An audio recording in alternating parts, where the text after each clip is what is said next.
Bien, vamos a abordar a profundidad y con un conocimiento ya de las leyes también con respecto a este tema que habíamos lanzado en las redes sociales y que habla de la detección de un posible caso de trata de personas. Así es, tenemos una encuesta que está en redes que ya en instantes vamos a repasar otra vez con Liz y por otra parte habilitamos el sistema de WhatsApp 0985-625-000 porque como bien decías, en instantes vamos a abordarlo también desde el ámbito legal. Exactamente, porque tenemos ya también la votación de la gente. Dice en el WhatsApp, por ejemplo, la persona del 284, estas personas sí saben para qué se van, tal vez fueron engañadas con tema de valores, les prometieron 1 millón de guaraníes por persona y al llegar ahí resulta que fueron solamente 1 millón de euros, no 1.000 euros y fueron solamente 100 euros. Después dice, bueno, este seguro de COVID en la terminal, otro dice, la prostitución existe porque hay consumidores y lastimosamente muchas paraguayas hoy en día están pasando lo peor en suelo extranjero, dice la persona del 657. Así es, el porcentaje, Liz, ¿cómo va? Bueno, les comentamos nuevamente, @C9N Paraguay, si es que quieren participar.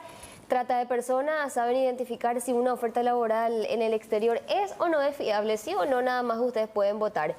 Hasta el momento, un 61,6% nos dice que no sabe identificar, mientras que un 38,4% nos dice que sí. También tenemos las respuestas por aquí. Muchas gracias a todas las personas que comparten también con nosotros. Parece un episodio o una serie de algún programa de televisión, pero esto sí pasa y en el mayor de los casos, los más afectados son personas del interior. Con esto digo que los estafadores están preparados para elegir a sus víctimas. Parece algo de nunca acabar, nos dice Omar González. Muchísimas gracias. Y Abel, cuando la limosna es grande, hasta el santo desconfía. Atento nomás siempre. Es una recomendación de Abel en las redes sociales. Muchas gracias a todas las personas que están participando. Marcelo Violeta, un porcentaje altísimo. No sabe identificar cuándo es o no es fiable. 61,6%.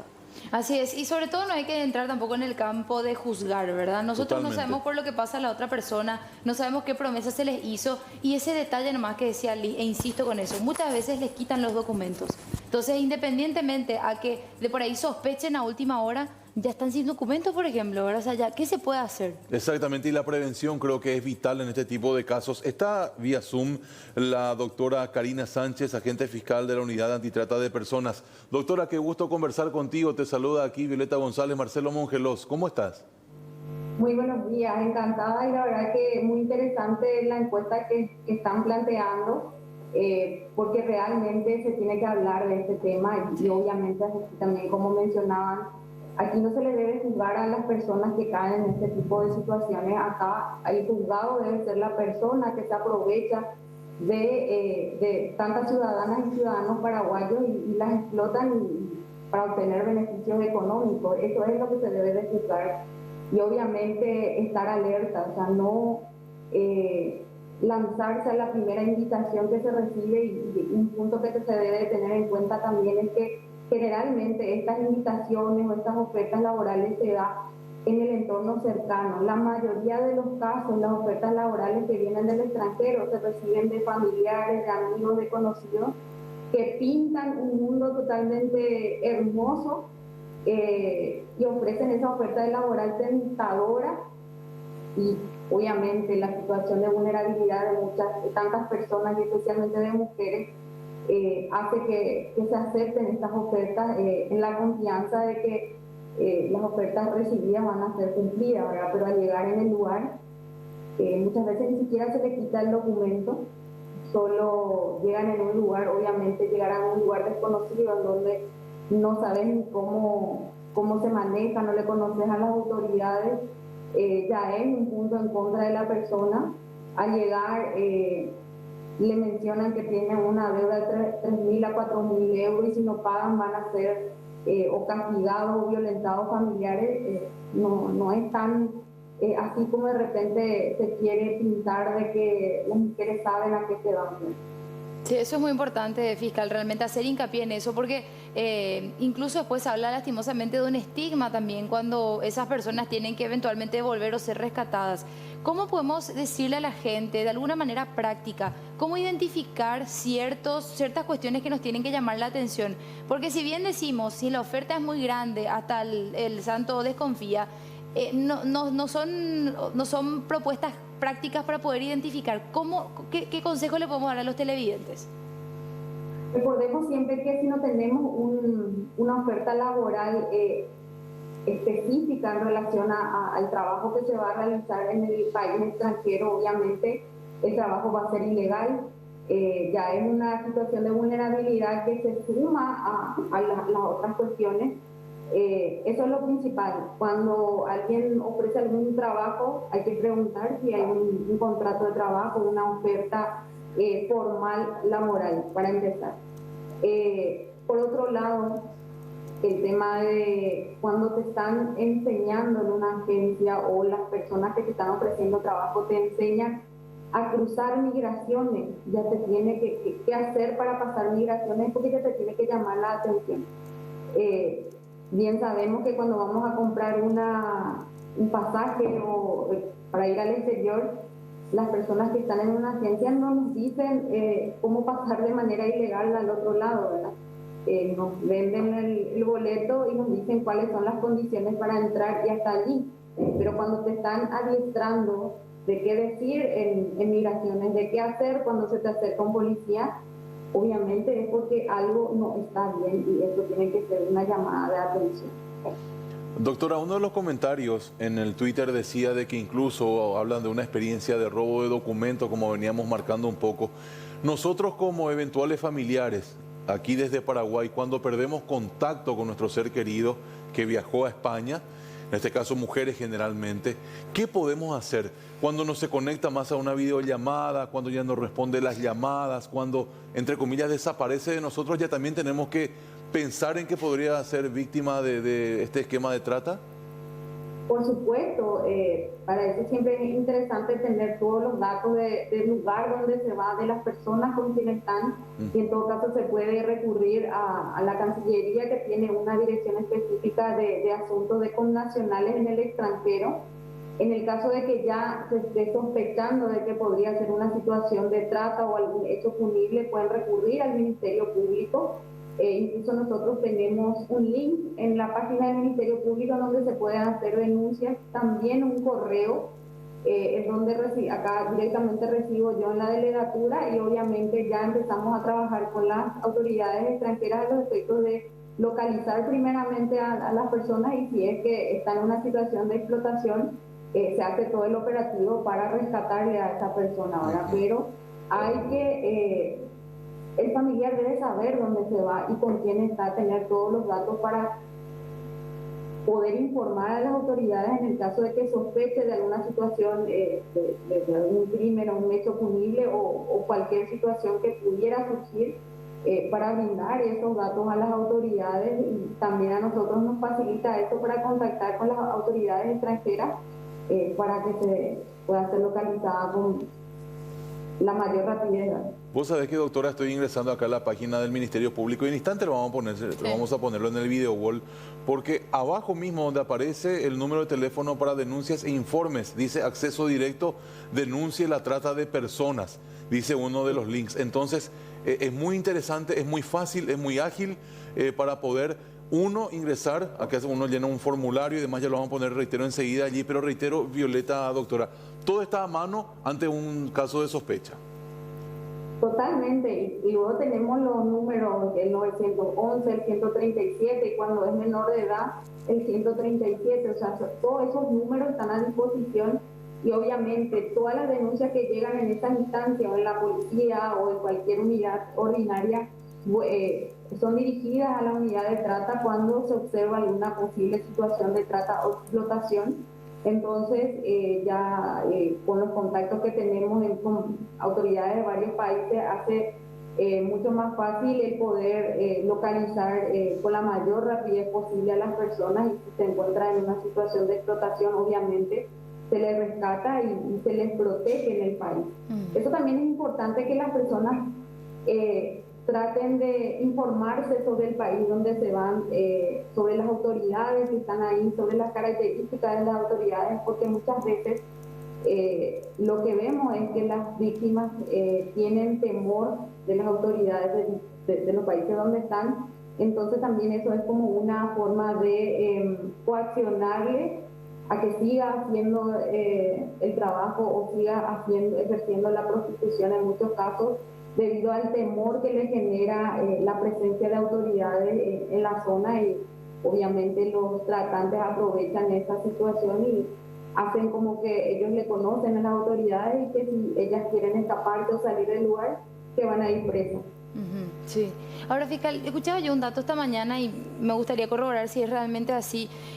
Obviamente que existe todo un trabajo una vez que se da un operativo como el que estábamos mencionando recién. Hay un trabajo de seguro, repatriación y demás para las personas que fueron víctimas de esta situación, pero en muchas ocasiones no quieren venir por el estigma que queda sobre ellas.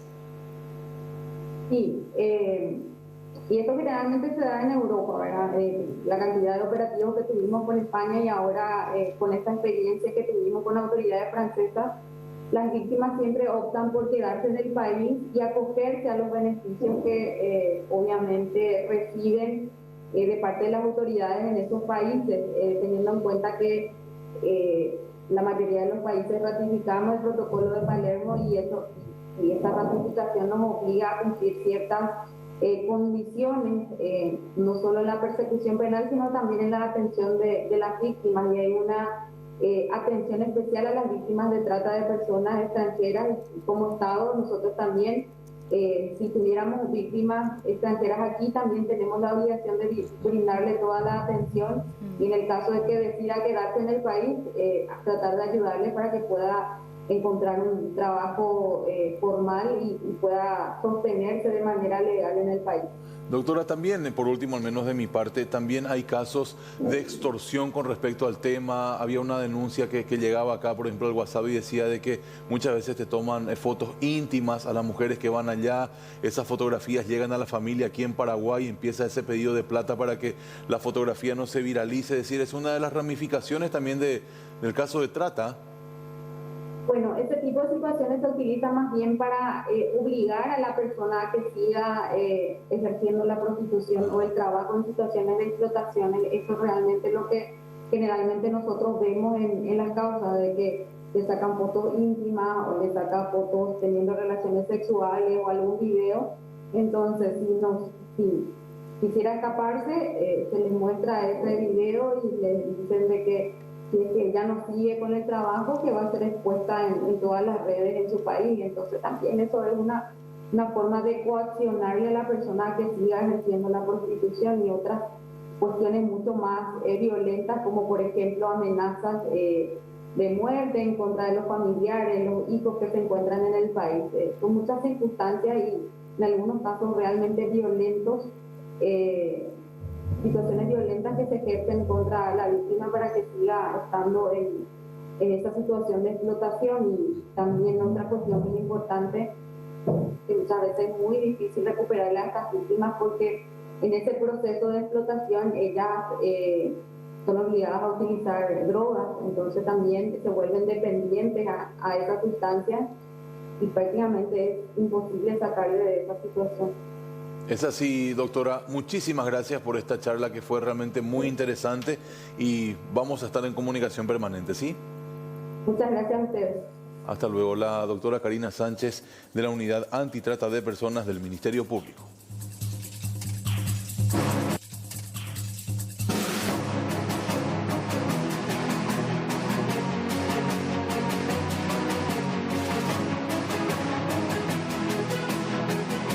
Y a propósito de esto, vamos a seguir, ¿verdad?, el mismo hilo conductor, y le vamos a saludar a Alexis Amarilla, que está con importantes entrevistas también. Alexis, ¿cómo te va? ¿Qué tal, Violeta? ¿Cómo estás? El gusto de saludarte. Abrazo enorme para la querida audiencia. Efectivamente, estamos aquí en la unidad especializada de lucha contra la trata de personas, justamente para dar continuidad a esta información que estaban ustedes ya tocando, y en consecuencia sobre los operativos que se han realizado y también los que se van a realizar, porque este es un esquema bastante grande, internacional, con directa vinculación con nuestro país, y de hecho los principales cabecillas son paraguayos, quienes ya están, por suerte, al menos por ahora, bajo la justicia europea. Sin embargo, acá está con nosotros la doctora Natalia Acevedo, encargada de esta unidad y también una de las personas que ha encabezado todo este operativo. Estuvieron realizando allanamientos y esta investigación que prosigue, ¿no, fiscal? Buenos días. Sí, muy buenos días a toda la teleaudiencia. Este operativo se ha realizado en el marco de una investigación, específicamente a través de informaciones proveídas por autoridades españolas y francesas. Es así que también en Paraguay iniciamos una investigación con respecto a los integrantes de esta red criminal. Y en ese marco hicimos allanamientos en Alto Paraná y en Cordillera, de los cuales surgieron elementos colectados que hacen suponer la participación de estas personas que ya fueron imputadas por el hecho punible de obtención de beneficios por la trata. ¿Qué quiere decir eso? Son las personas que se benefician o se aprovechan económicamente del resultado de la explotación sexual en este caso. ¿Qué prosigue ahora, fiscal, ya con estas mujeres que han sido, digamos, sacadas de este núcleo criminal? Decía usted que la mayoría prefiere permanecer en el país. Bueno, esta información nos llegó a través de la declaración de una víctima paraguaya testigo protegido, que es la nomenclatura que usan tanto en España como en Francia, que se encuentra esa actuación bajo la reserva del sumario. Una vez que los jueces de ambos países levanten esa reserva del sumario, envían esa información a través de la asistencia jurídica de la cooperación internacional a través de nuestro punto de contacto Asuntos Internacionales del Ministerio Público de Paraguay. ¿Qué otros operativos se realizarían? ¿Ya tienen localizados a otras personas dentro aquí de Paraguay, el área central, Alto Paraná, que están dentro de este esquema? Sí, por supuesto que la investigación va a continuar, tenemos un plazo para ello justamente y para presentar después un modo conclusivo en esta causa. Que sería bastante grande, ¿no? Y captadores principalmente a través de redes sociales, que es lo que utilizan primordialmente, ¿no? En este caso particular, el captador es una persona conocida o allegada de la víctima que justamente le ofreció este trabajo a través de una mensajería interna de una red social. Hay que tener mucho cuidado con esto también, fiscal, ¿no? Especialmente para las mujeres en situación de vulnerabilidad, quizás, ¿no? Sí, hay que tener mucho cuidado cuando a uno le ofrecen una oferta laboral, sobre todo en el extranjero y en un país donde no conocemos ni siquiera el idioma, que es el caso de Francia. Normalmente el perfil del captador es aquella persona que conoce de tu situación económica, de tu problema o de tu situación de vulnerabilidad. Por eso justamente te ofrece un trabajo que es tentador, en donde las víctimas en su mayoría se animan a dejar el país por un sueño que tienen de progresar económicamente. ¿Qué aspectos se tendrían en cuenta o tienen que prevenir estas mujeres que reciben este tipo de mensajes o propuestas? De acuerdo a la experiencia que tienen un poco. Bueno, más bien corroborar la veracidad de esa oferta laboral, y existen los medios para corroborar, pueden acercarse hasta la unidad especializada de trata de personas que nosotros a través de nuestros enlaces que tenemos en el extranjero, ¿verdad? Que en este caso la cooperación internacional es sumamente importante, ¿verdad? Quiero destacar eso porque en los casos de trata internacional necesariamente trabajamos con nuestros pares que están en otros países, con los que tenemos una coordinación muy eficaz. ¿Qué tipo de ofrecimientos son los más característicos que se suelen realizar? Bueno, los famosos trabajos para cuidar niños, para cuidar ancianos o para trabajar en servicios domésticos, ¿verdad? Limpieza, por ejemplo, donde le dicen vas a ganar 50 o a 100 euros la hora. Entonces, haciendo el cálculo, por supuesto, estas personas deciden embarcarse en esta oferta, ¿verdad? Porque es muy tentador lo que van a llegar a ganar en un mes. ¿Y las víctimas van y realizan esos trabajos al menos por unos días o directamente entran ya en estos prostíbulos, entran ya en el esquema? Directamente entran al esquema. Una vez que llegan al país de destino, ya hay una persona que forma parte de la red que le espera en el aeropuerto y ya le lleva hasta su lugar de explotación. Y ahí se les sacan los documentos, ¿verdad? Que es la principal arma que tienen para sostenerlas ahí, ¿verdad? Sí, no solamente a veces... digamos, sacarle los documentos. Actualmente ni le sacan el documento, simplemente le dicen, sabemos dónde vive tu mamá, tu papá, a qué escuela va tu hijo. Entonces, simplemente le atemorizan, le coaccionan. O haces lo que te decimos o tu familia va a sufrir las consecuencias. Y me decía también, fiscal, por último, que es un esquema bastante bien organizado, porque las víctimas pasan de España, pasan a Francia y se manejan en ambos países, ¿no? Por la cuestión de la Unión Europea, que es bastante... Sí, básicamente es así. De Asunción van a España, ¿verdad? O sea, a Madrid, y bueno, se trasladan internamente ya a otros países. En este caso particular, directamente de España se trasladaron a Francia. Muchas gracias, le agradecemos el tiempo. Bueno. Ahí estaba la doctora Natalia Acevedo hablándonos un poco sobre este tema, ¿no? Y un punto muy importante e interesante para seguir investigando y, por supuesto, concienciando, ¿verdad?, sobre esta forma de operar de los famosos captadores, ¿verdad?, que utilizan las redes sociales. Hoy en día Facebook, WhatsApp, Internet, sabemos de que tiene un gran alcance y principalmente cuando una persona está en esta situación de vulnerabilidad, se le ofrece, se les pinta con todos los colores para que sea lo más atrayente posible, sin embargo, no saben lo que se mete y lastimosamente terminan en estos esquemas delictivos internacionales. Así que a tener muy en cuenta este aspecto también. Así es, gracias Alexis, muy amable. Un abrazo, hasta luego.